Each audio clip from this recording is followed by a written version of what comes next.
Okay. Hello, everyone, and welcome to the Facebook Live event from International Training and specifically Scuba Diving International, SDI.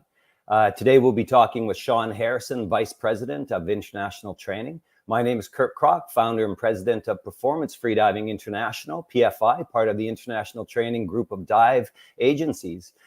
You might be wondering what the freediver is doing on a recreational scuba topic. Well, before I focused on freediving for the last 20 years, I was a technical diving instructor trainer. And before that, a recreational scuba instructor who also owned a dive shop in North America. So I can relate to this announcement, and I'm excited to learn more about it. So with that, hello, Sean, and welcome. Tell us a little bit about yourself and the topic we'll be discussing. Hey, Kirk, thank you. Yeah, so a little about myself. I'll start from where I am now. I've been with the agency for over 20 years. So I got to be here when TDI was well established and SDI was getting established, and then other new things were brought on, such as PFI. So there's that part of me. Backing up in my history, I started at a dive shop, and we had a lot of instructors, a lot of students. I was right outside of Washington, D.C., so we had a good customer base out there. I worked a couple of years there and then moved on to live aboard dive boats, where I had an opportunity for 5 years and had an opportunity to see the products of teaching. So I was not doing as much teaching, but doing more of the supervising and guiding side of it. So in that position, I was able to see a lot of different training from a lot of different agencies and a lot of different instructors, which put me where I am right now, which is mostly dealing with training and those kind of things. Yeah, we choked on that same water at one period in time too, didn't we? We did indeed, in the Cayman Islands, yeah. Yeah. So Sean, today we're talking about the new SDI Indoor Diver Certification. So before we get into why SDI launched it, let me ask, what is the Indoor Diver Cert? Yeah, so the Indoor Diver Certification is really, it's a horrible name. I've talked with a lot of people on this one and tried to figure out a good name for this one. How do you explain it, right? Oh, yeah. Man, it's really, I mean, there's so many ways to describe this. Indoor, controlled. There's a whole list of names that we tried to come up with, and there was none of them really are good, because not all these locations are indoor, and all of them are controlled, so they have some level of control to them. So the Indoor Diver Certification is essentially a very controlled type of environment. And we have a definition for this.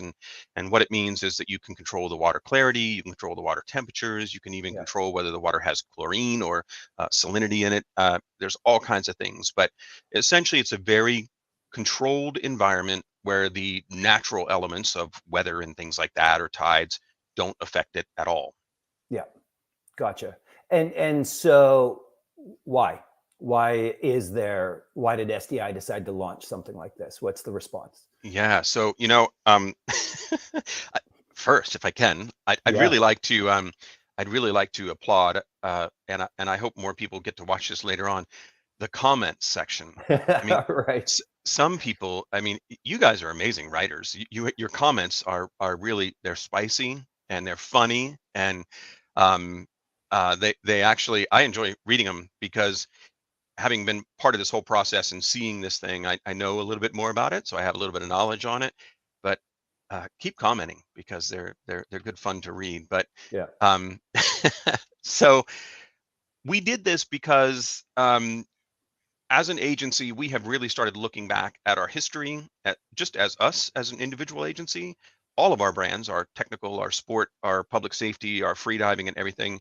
And then we also wanted to look at the industry as a whole. And there's a thing called ethical fading, and essentially it's where we have a really high standard that we set, and then in order to gain market share, in order to capture new customers, in order to do something, we compromise a little bit of ourselves, and we say, okay, that's a new market that we need to go after. So maybe in order to address that, we'll lower the standard or we'll modify a standard. We're changing that process. We don't want to do that. We want to raise the standards on everything, and we want to increase the quality of the training and make more competent and safe divers for the environment that they're diving in, or the level that they want to learn at, whatever that is, whether it's free diving or scuba diving. So that's where this came from, because we saw an issue. And I don't know if we're going to get into that later on. Are we going to get into that later on, or? Yeah, we can touch on it. Okay. Okay. So, and when you say we, you mean the collective we as the dive industry, not international training trying to lower its standards to get into market share and things like that. You're trying to address maybe a trend within the diving industry. Is that what I understand? Yeah. I mean, I think that the larger industry as a whole has had some ethical fading that needs to be addressed by all agencies. We can only do our part with our instructors, our members, and our standards. We don't want to get caught in that trap, though. So that's why when we see an issue, we try to change it and we try to address it. And this is just one of those steps. Yeah. So in this program, I guess we should get into, what specifically, what was the indoor program aimed at in response to the indoor diving program?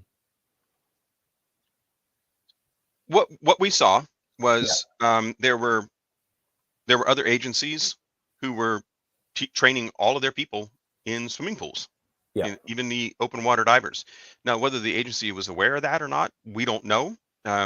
We do know that our instructors were asking us if this was a possibility. Could they take 2 dives from the open water diver course, which its intentions are to put them into some kind of a natural body of water?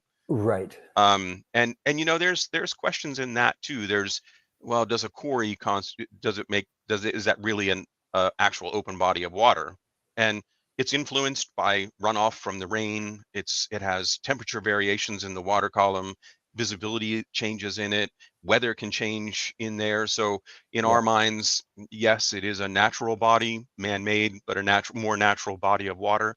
We're not always talking about oceans or big lakes and things like that. So yes, it's influenced by that. But what we started seeing was that instructors were saying, well, this instructor from this agency is doing these first 2 dives in this swimming pool, and then they're going out and doing 2 more dives in an open body of water.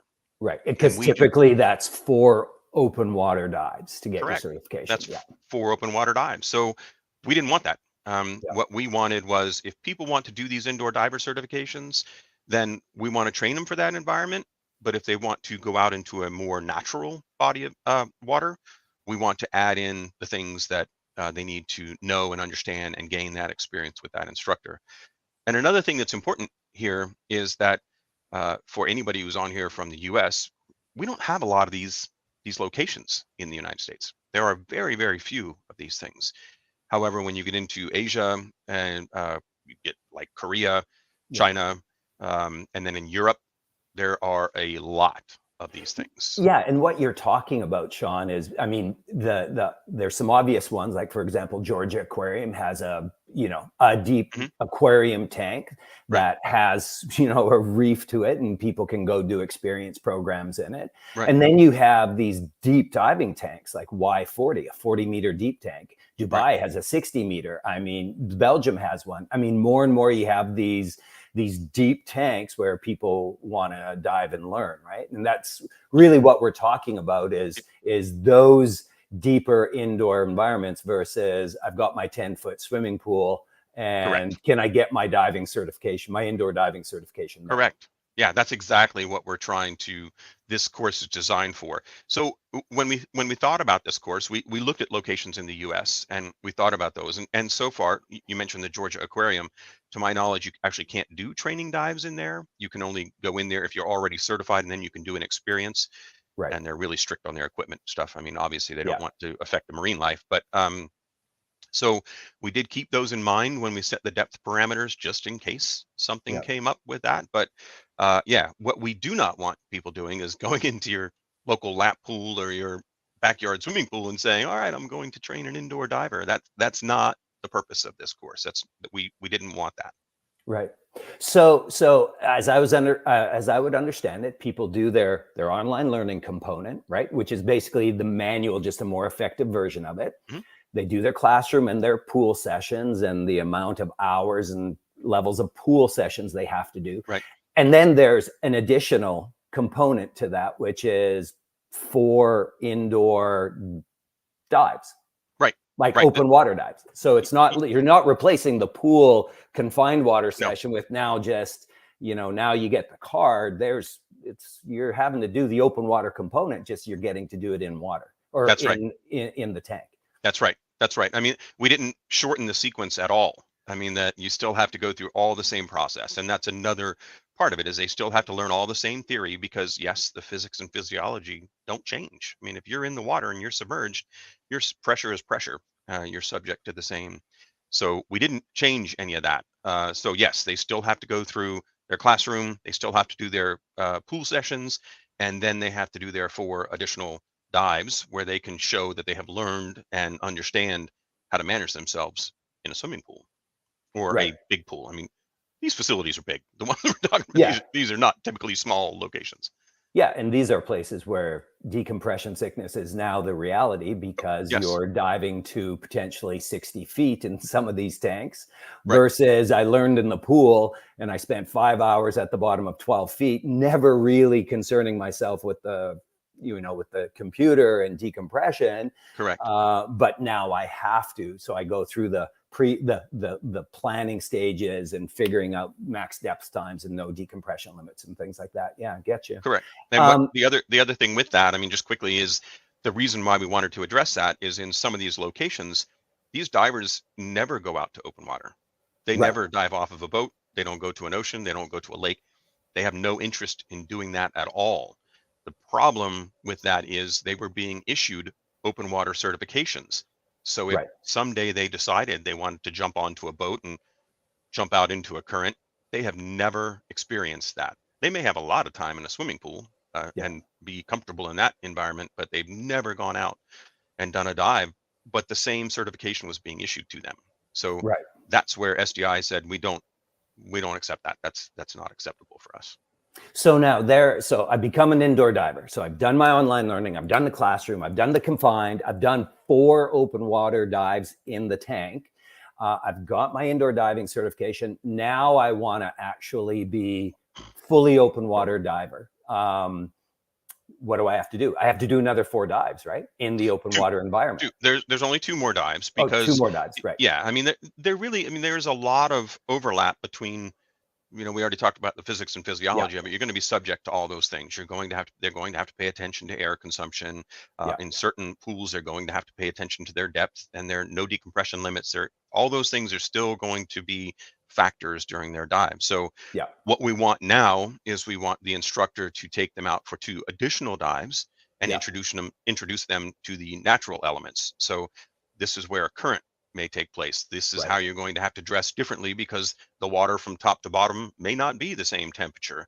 So you're going to have to dress appropriately for the water temperatures. Buoyancy Um, because it's salt versus the freshwater tank. Exactly. Or, I mean, you can't use a compass in many of these locations because of all the metal around them. So the compass just Right. spins. So here's compass work. There's no Visibility. need. Yeah, no need for natural navigations. Yeah, there's nothing, no features. They're kind of featureless places. They're just big cement walls that you're going to swim around in.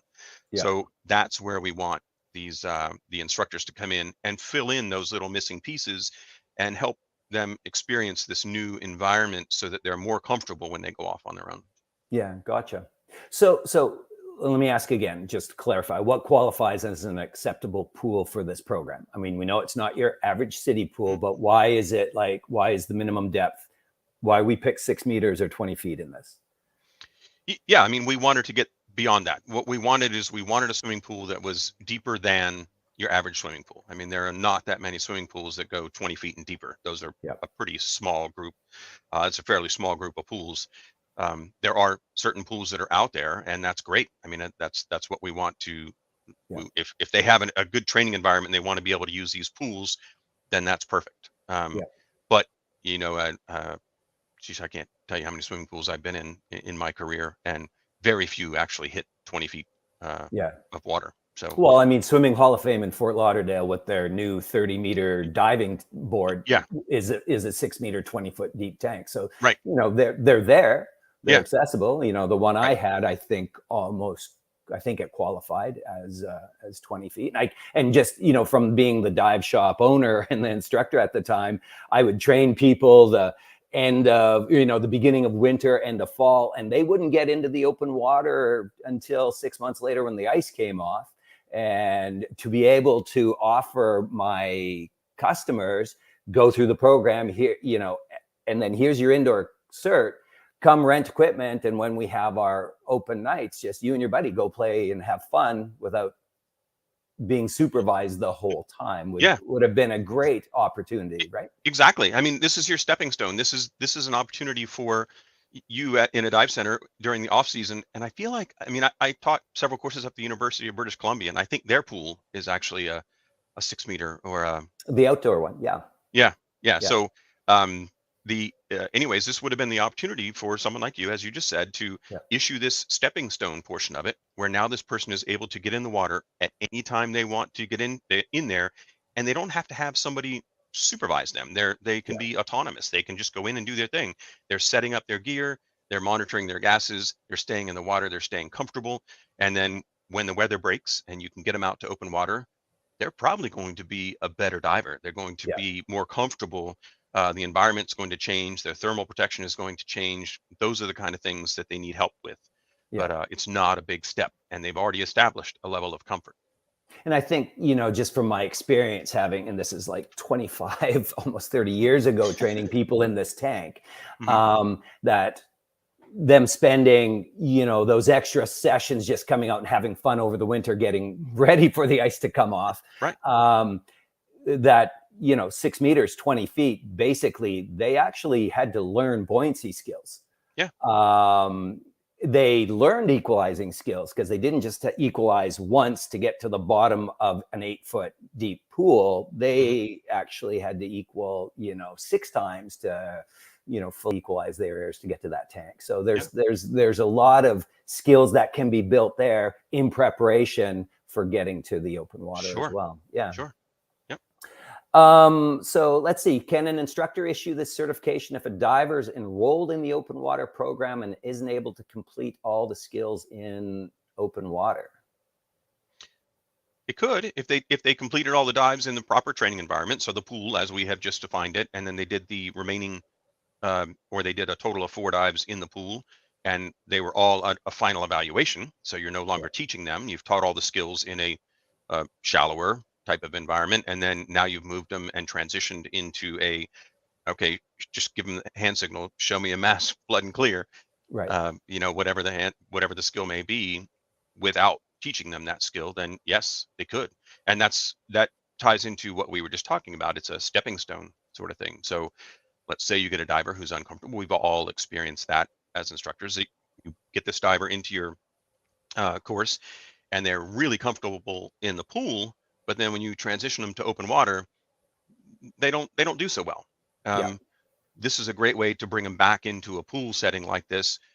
Let them build their comfort, let them do the 4 dives, and maybe they need some time underwater just breathing and getting comfortable with that part before you move on to the next one. So you could actually issue a certification, let them go out and do their dives with their buddies in a pool, build that comfort level until they come to you and they say, all right, I'm ready to go out and do open water, or maybe until the water warms up, like we just said. Yeah. The ice is gone, the hard water is out of the way now. Yeah, exactly.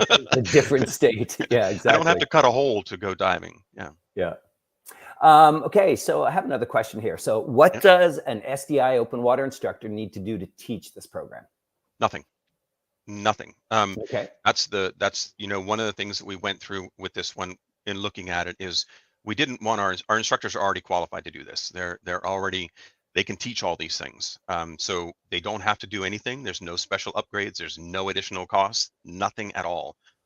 They just have to advertise if they have one of these pools close to them. Yeah. They just have to advertise that they can do this, and then they can teach the program. So there's nothing they have to do, and they're already familiar with the materials, because it's the same open water diver materials and everything else that they would have always been using. And these students will learn all that theory. When they go through if they use the online training, it's the same online training. If it's been translated, it's already translated for them. And then if they're using the printed materials, again, same thing, same materials, same translations, everything else is the same. So the instructors already and facilities already have everything they need, and there's nothing additional they need to do. Right. And this is just a little off topic for a second, but one thing I've always been amazed with the SDI or the international training materials is when you get your online learning program, you have a choice of which language you want to use. Right.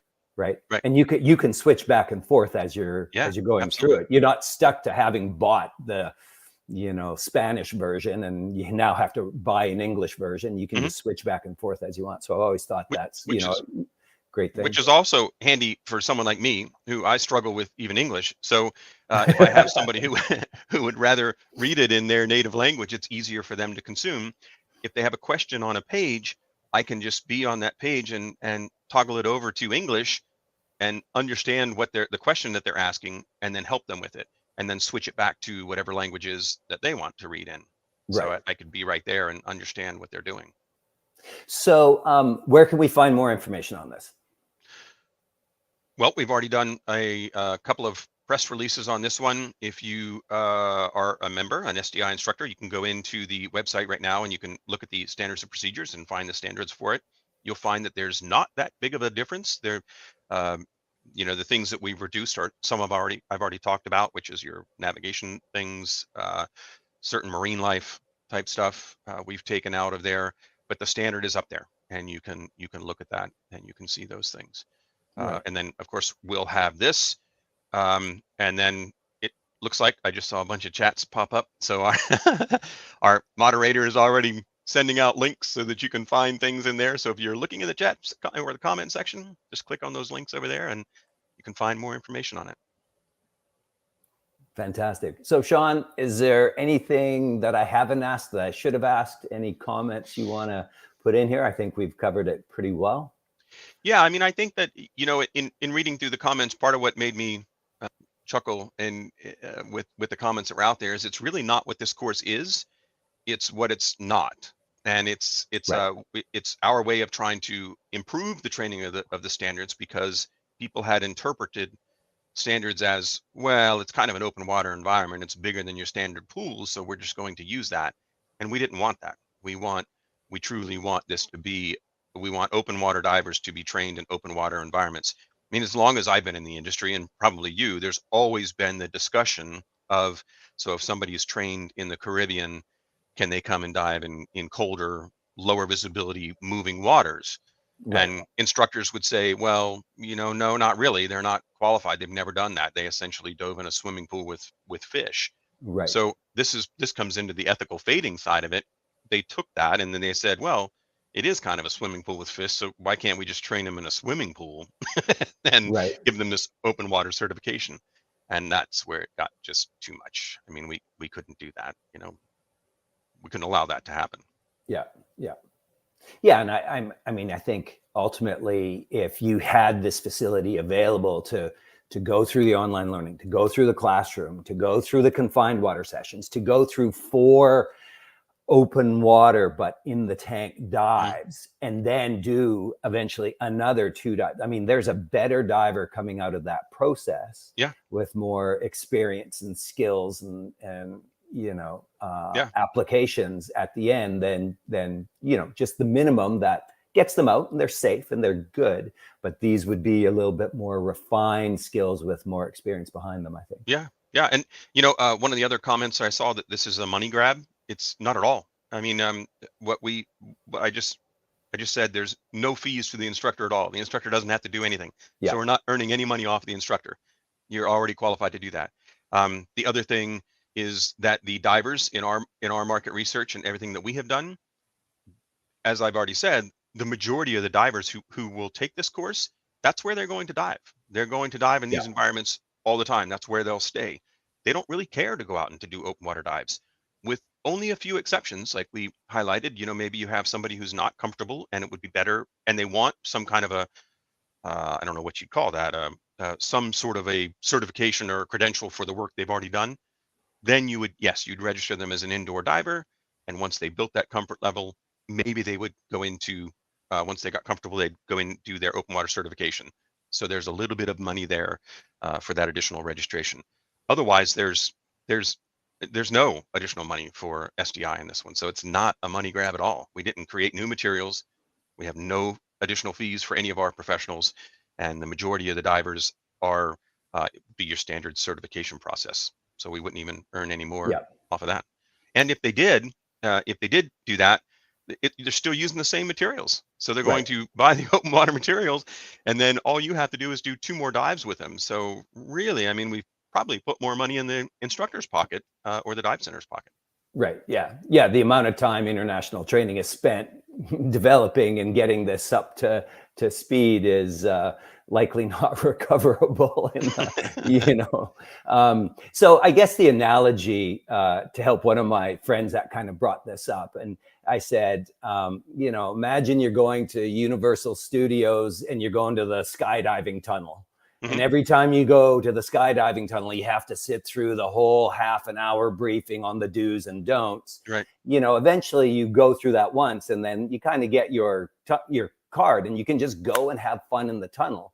Yep. Versus imagine every time you wanted to go to the tunnel, they insisted you go jump out of a plane, and you got a fear of heights.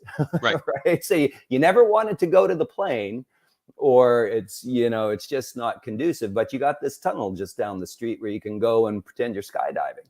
So I kind of look at it from that point of view, that not everyone necessarily wants to go to the ocean, will have the opportunity to go to the ocean, or in a timely manner gets to go there, right? So this is definitely that one additional process that allows them to have some autonomy, get some more skills, and play as they want. And we talked about the Georgia Aquarium. I mean, that ability to go with that indoor certification card and say, okay, now I want to dive, or aquariums like that or whatever would be great. So where they allow it. And the other thing in looking at all the sort of guidelines and qualifications to be able to dive in many of these places, which are really all over the place. I mean, there's no sort of set rule as to which was one of the difficulties of developing a standard for this, was how do all these facilities operate? They don't operate in a standard way. Not all of them. One thing is consistent is that if you're already a diver certified with open water credentials, you can dive in their place. So there's no additional certification required for divers going in there. If you're already a certified open water diver, if you're already an open water instructor, you can dive in there, you can teach in there. They have no issues with that at all. Where the changes come in is what you're allowed to bring with you. So they're like your equipment wise, when you go in there, some of them require you to only use their equipment. Like you can bring your mask and your snorkel and your fins, but you have to use their wetsuits, their regulators, their BCs. Everything else has to come from them. Others really don't care. You bring in your own gear, maybe you rinse it, maybe you don't, and then you jump into their pool and you go for a dive. Yeah. So do we have any questions from the audience before we start wrapping up? Oh, here we go. Okay, so question, please. How many people took part in your market research? From Matthew Pearson. Good question, Matthew. We had several. I don't know the exact amount of people. We have our Korean regional office that was looking into this, and actually has been looking into this for a couple of years. They have a fairly large facility over there, and I'm blanking on the name right now. That looked into this one. And then we have a couple in Europe, and so we had our regional offices there really help us and assist us with looking into the numbers of people, which in basically what we have learned is it's anywhere between 1,500 and 2,000 certifications being issued in these locations every year. And from what we know right now, there are a couple of agencies who have similar type of programs, but from what we know right now, the majority of those 1,500 to 2,000 certifications are being issued full open water credentials, even though they're being taught in these indoor facilities. Right. Okay. Great question, Matthew. Here's another one from Cody. So are there any maps showing where there are pools you can teach this class in? Any way for people to find these instructors easily? Cody, there's I tell you what I did. I went in and just did indoor scuba diving facilities, and as I said, they're spread out all over the world. There are none in the U.S. really that I have been able to find that meet the criteria that we have and that allow you to do training in them. I don't think there are any in Canada. I don't believe I found any in Canada. There used to be an Olympic pool in maybe Ontario, but I don't think that that's even allowed. There are a couple that might be coming up, like the U.S. Space and Rocket Center, which is where NASA is located. That pool, which they no longer use for the shuttle astronauts, they may allow it there. There are none in Central and South America. There's nothing down there. So the vast majority are in Europe and Asia. And I haven't heard of any in Australia or New Zealand either. There's nothing there. So you could go on and Google indoor pools. There's a couple of really good dive magazines that have listed them all out, and then they have links to their sites, and you can go in and look at them. Sounds like in North America, we need the Abyss 100 by James Cameron, maybe. Right? Yeah, it's just not I don't know why it hasn't taken off in the US. It would be great. A facility like that. I mean, imagine that if you could put divers, regular divers, just in that during the winter months and let them go out and be in a pool. Pools are getting really hard to get times in with especially swimming pools, because they have all the swim teams in there. And if you had a purpose-built facility like this, where divers could dive, it would be a good thing. But I'd also imagine the cost is pretty high in creating one of these locations. That's why I think a lot of them are repurposed. They're old missile silos, or they had an original intention for them, and then they converted them into pools. I mean, when you look at the ones in Europe, I mean, it's amazing. I mean, they're purpose-built pools, Nemo 33, Y40, the Dubai one, a 33, a 40, and a 60-meter deep tank. I mean, a 200-foot deep tank where you could go and, use some mixed gas, hang out at the bottom of the pool, count the tiles while you watch your decompression increase. I mean, sometimes you just got to absorb and give off an inert gas for fun, even if it's in the pool, right? Yeah, I see a comment down there from Ted Hardy. He wants one. Oh, yeah, I need to get one built in Blue Ridge. All right, there we go, Ted. Yeah, exactly. Yeah, Ted, that's some hard rock on the Blue Ridge right there. You may want to find something with a little softer soil.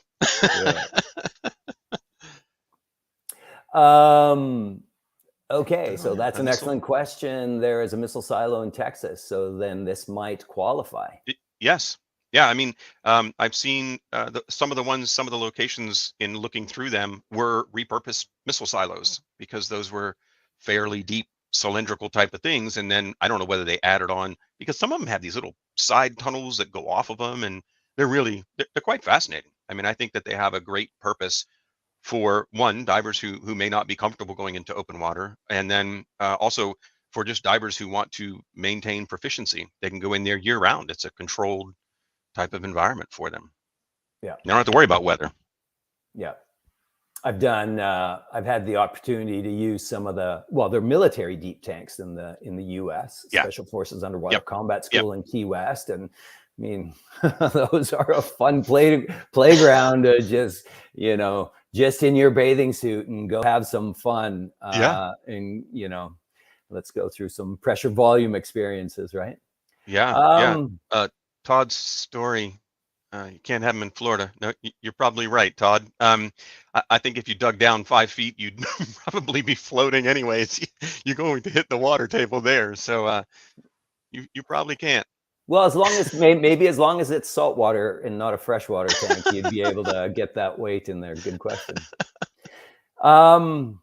All right. Well, I think we've had a good amount of questions. I'm not sure if we have any more coming up. Is there anything else we need to talk about, Sean? Or I don't think so. There was I did see one comment. Let me just scroll up through here. Okay.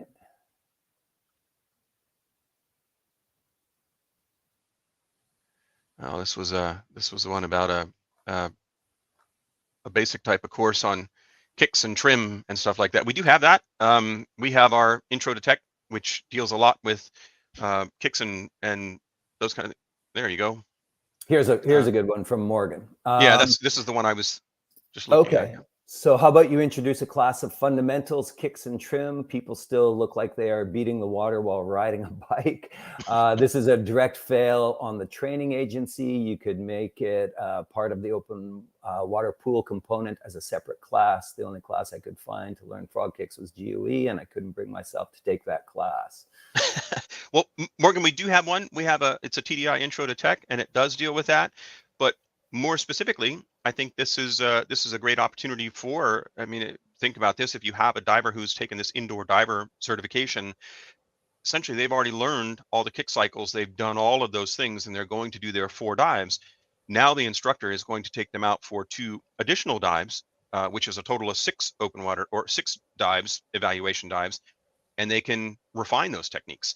They can actually teach them how to do proper kicks and how to get their trim a little bit better in the water and managing their buoyancy. So you're giving, rather than going from a 4 dive course, training dive course, you're now introducing a 6 dive training course. So the instructor can spend that extra time with them because they've already built the comfort. They have the equalization techniques. They know how to do all the other skills. Now they're just refining their skills on those 2 additional ones. So great call. I think that's a good way to use those 2 additional dives, as well as introducing them to the more natural environments. Hope that answered that. Yeah. Okay. Well, Sean, I really appreciate your time to introduce this topic and answer the questions, and great questions from everyone who's joined us. And this information will live at International Training and the SDI site. So for those instructors or those people interested in learning more, they can go there. Yep. And thank you for your time. Thank you everyone who joined in today and asked great questions. And we look forward to seeing how this takes off into the future. Yeah, and that's as I said, maybe when some of you weren't part of the original part of this, is keep the comments coming. I do read them on the Facebook pages. I read all those comments. Some of them I get a really good laugh out of. A lot of them we look at them and we take them into consideration. If we can incorporate your comments, your suggestions into our standards, into our training materials, into whatever it is that we do watch it. And we go on there and we do that. But we also want to leave that area for you guys just to be able to interact with each other and bash us, give us a hard time, point out our flaws, or compliment us, whatever you want to do. That's your space to do that in. So thank you for that. And Kirk, thank you for hosting and also asking some great questions. Well, I appreciate it. All right, everyone. Thanks again. And enjoy the next time you get to blow bubbles or hold your breath. I prefer to blow bubbles. Thank you. All right. Bye. Bye.